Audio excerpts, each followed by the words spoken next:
Hello everyone. In this video we shall learn how to design a truss using limit state method using IS 800 2007.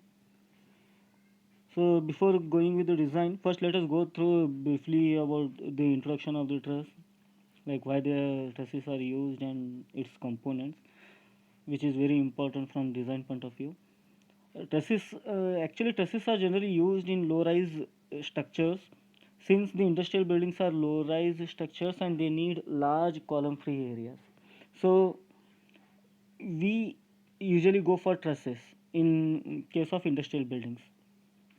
These trusses are triangular formulation of steel sections consisting of several members connected with either bolted connection or welded connection. They are generally built using timber or steel.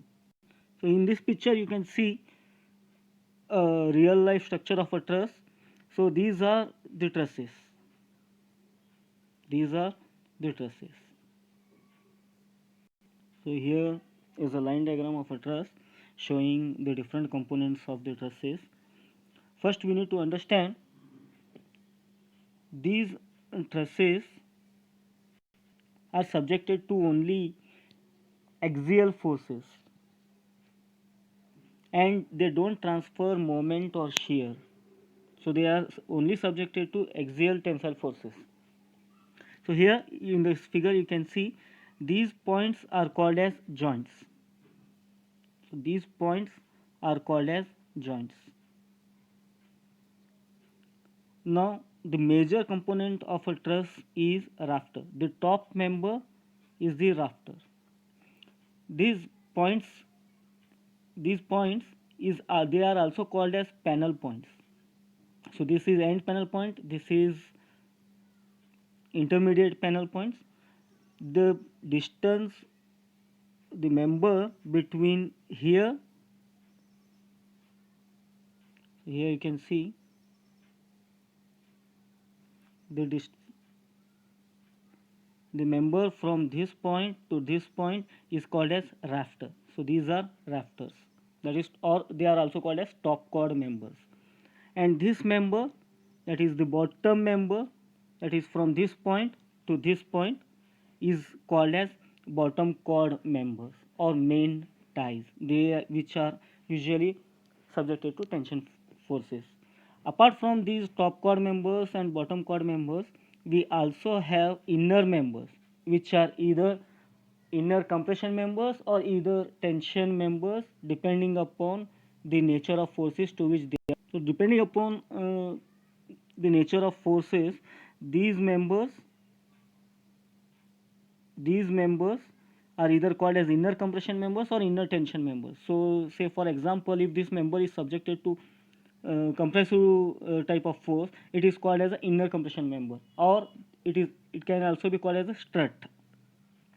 And these members, say for example, if they are subjected to tension forces, they are called as inner tension members or ties, sag tie, minor ties, like that. So here in this figure you can see a line diagram of a truss. So this is one truss we have. So we have one truss here, this is one truss, and this is another truss. So here you can see this is the height of the truss. This is the height of the truss, which is called as the rise. The angle between these two, that is the angle between these two, is called as alpha. This is the angle of the truss. Now here you can see this part, these members connecting this truss and this truss, that is these members are called as purlins. These are the purlins, which are generally used to connect the trusses or to hold the GI sheets, that is a roof covering material. And the distance between this truss and this truss, that is this part, the distance, the center to center distance between two consecutive trusses is called as spacing of roof truss. Now to understand better, let us see this image. So here you can see this is the principal rafter. So this is the principal rafter. These are the cleat angles which are used to anchor the sheets, or else because of internal pressures the sheets may not hold up. These are the gusset plates.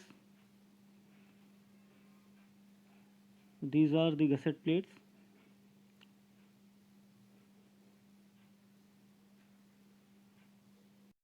And this point is called as the ridge point. The ridge point. Now, so here we can see different type of trusses, real life structures.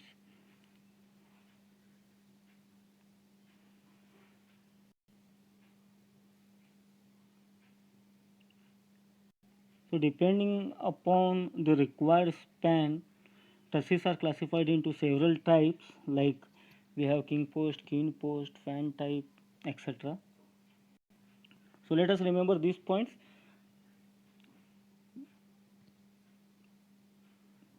This is the rafter which we are going to design. This is the bottom chord member which we are going to design. These are the inner members which we are going to design. It may be either inner compression member or inner tension member depending upon the nature of force. We are going to design this base plate. We are going to design this base plate, and we will be designing this anchor bolt, and then we will design the connection. That is, either we will provide bolted connection and or. So now let us directly move towards the design problem. Here we are only designing the truss. The analysis part is not included. That is, member forces are already given from the analysis. Analysis can be done using method of joints or method of sections, which you are familiar with, which you have learnt in your previous semesters. So here is the question we have. You can pause the video and write it down, and whatever design we are doing, you all of you have to write it down in your notebook. Then only you will understand it in a better way. And during the interaction classes we will clear if the doubts. So all the details are given here in the question. You can pause it and write it down. So here the sketch is given. Sketch is given for a truss, a line diagram. You can see the height of the truss is 3.46 meter, and in the table the forces are given here. So let us first understand the question here now. Okay, so now this member is AB, this member is AB, and this member is BC, and this member is CD. So likewise this is D, this is EF, and this is FG.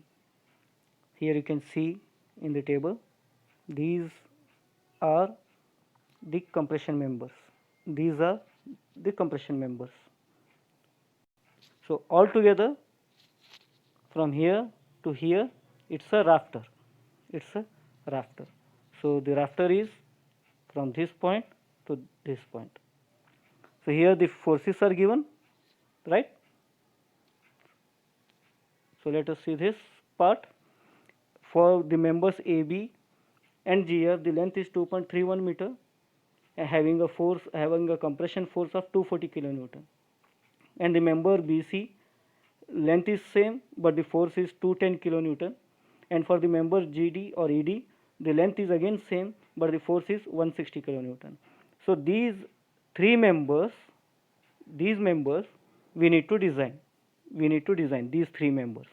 So what we can do is we can group these compression members together, take the highest force and the highest length, and we can design for that member. If it is safe, we can provide the same design details to the other members also, because those will also be safe. Similarly for tension members, here you can see these are the tension members, that is the bottom chord members. Here in the figure you can see these are the tension members, that is the bottom chord member. Any one member having highest force and highest length we can choose, and we can design that member, and the same design we can provide. Now these are the inner members. So these are the inner members. It is BL, BK, CK, CJ and DJ. Here you can see these are the inner members. These are the inner members having different forces. So again what we can do is, we have 1, 2, 3, 4, 5 members here. 3 are compression, 1 is tension, and on one member there is no force at all. So among these 3 compression members, we can choose a member having highest amount of force and highest amount of length. That is a critical member. If we design that member and if it is safe, the same thing we can provide for the other members. Then we will design a inner tension member. That is, we will design one inner tension member, and the same thing we will provide for this member, that is CK. For this member we can provide same thing. And this member, it is not subjected to any amount of force, but it doesn't mean that we are not providing. We need to provide at least minimum required section for this force.